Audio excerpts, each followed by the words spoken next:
BJP is going to, extend its party in the state in terms of forming the next government.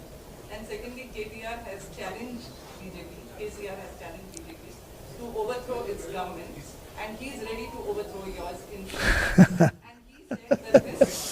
and he has said that this is a WhatsApp executive council meeting because it is only churning lines. And these are, इस question का तो जवाब देने लायक भी नहीं है। वो केंद्र सरकार प्रधानमंत्री नरेंद्र मोदी जी की लोकप्रियता पे आज देश भर में और वास्तव में तो आज जो देख रहे हैं दृश्य विश्व भर में आज सबसे लोकप्रिय नेता माननीय प्रधानमंत्री नरेंद्र मोदी जी हैं। वो ऐसा कुछ भी वक्तव्य दें तो हंसी के लायक ही है मेरे ख्याल से वो वक्तव्य। और अभी उन्होंने बड़े दुर्भाग्यपूर्ण स्थिति है कि माननीय प्रधानमंत्री जी जब हैदराबाद आए तो एक शिष्टाचार तक नहीं दिखाया।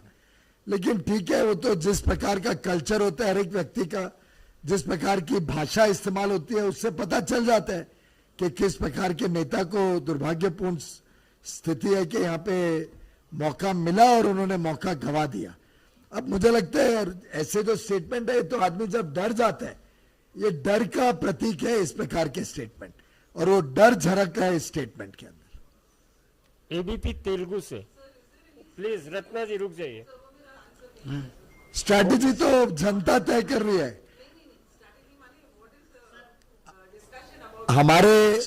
थोड़ी प्रेस को बोलते हैं। हमारे पार्टी के नेता जो राष्ट्रीय कार्यकारिणी के सदस्य हैं वो पिछले 2 दिनों में 48 घंटे पूरे प्रदेश में जनता के साथ संपर्क करके आए हैं। हर असेंबली कॉन्स्टिट्यूएंसी में हमारे नेता गए, 2 दिन रहे, जनता से फीडबैक लिया, जनता की तकलीफें समझी, जनता से संपर्क सीधा किया नेताओं ने और फीडबैक लेके आए हैं कि प्रदेश की जनता दुखी है, प्रदेश की जनता बदलाव चाहती है और हमारे प्रदेश के कार्यकर्ता, भाजपा के कार्यकर्ता पूरे उत्साह के साथ अपने काम में लगे हैं। प्रदेश में भारतीय जनता पार्टी का विस्तार हो रहा है और अवश्य हम अगले चुनाव में हर सीट पर लड़ेंगे और हर सीट पर जीतेंगे।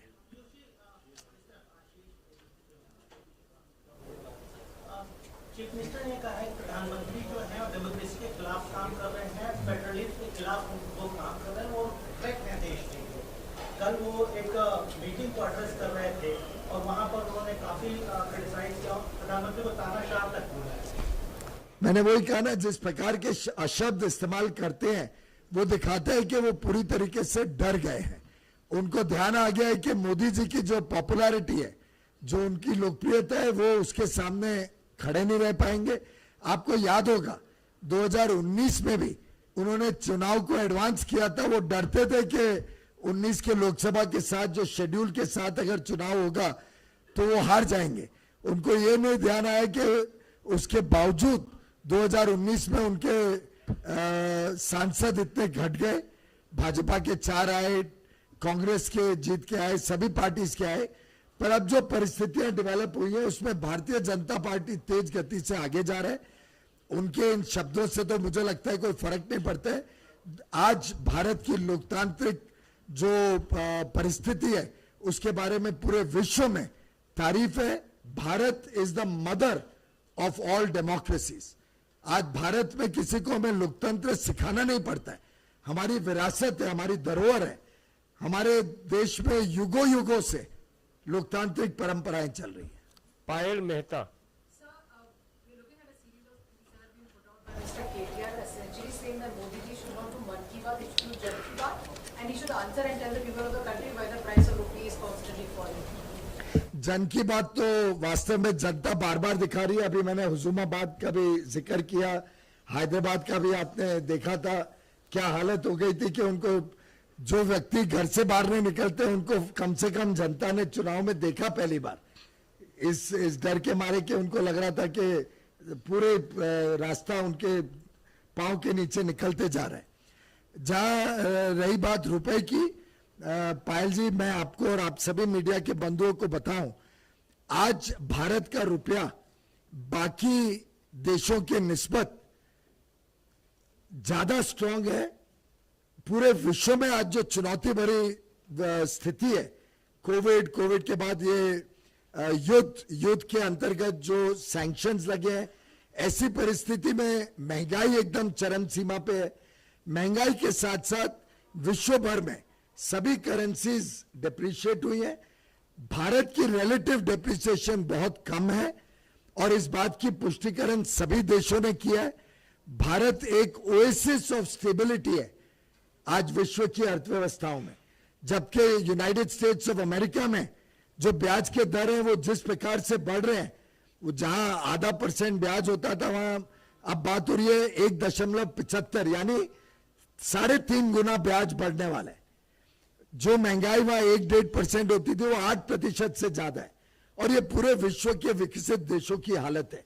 ऐसी परिस्थिति में भारत सरकार ने प्रधानमंत्री मोदी जी के नेतृत्व में महंगाई पे ऊपर भी कम पकड़ के रखी है, लगाम पकड़ के रखी है। ब्याज के दर भी लगभग रीजनेबल है अभी भी और रुपए की कीमत relative to other currencies Bharat में स्ट्रॉन्गर है। Akhilesh Sharma.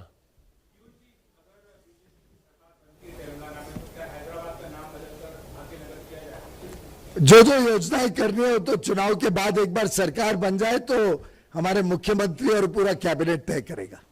Sanjay Sharma please 2 minute. Sanjay Sharma, India news. जी मेरा एक सवाल आपसे है, यहाँ पर तेलंगाना के चुनाव सबसे महंगे होते हैं, देश में इतने महंगे चुनाव कहीं के नहीं होते। क्या यहाँ पर किसी की फीस प्रोटेक्ट नहीं होती है, किसी का थोड़ा प्रोटेक्ट लागू नहीं होता है, किस तरीके से इतना पैसा करते हैं?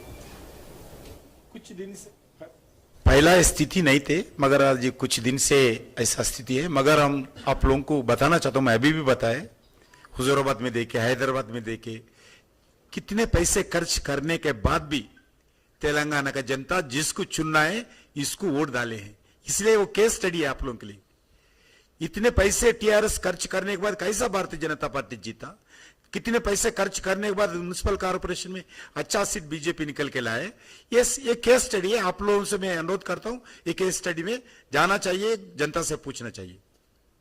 कृष्णा मूर्ति, आंध्र प्रभा।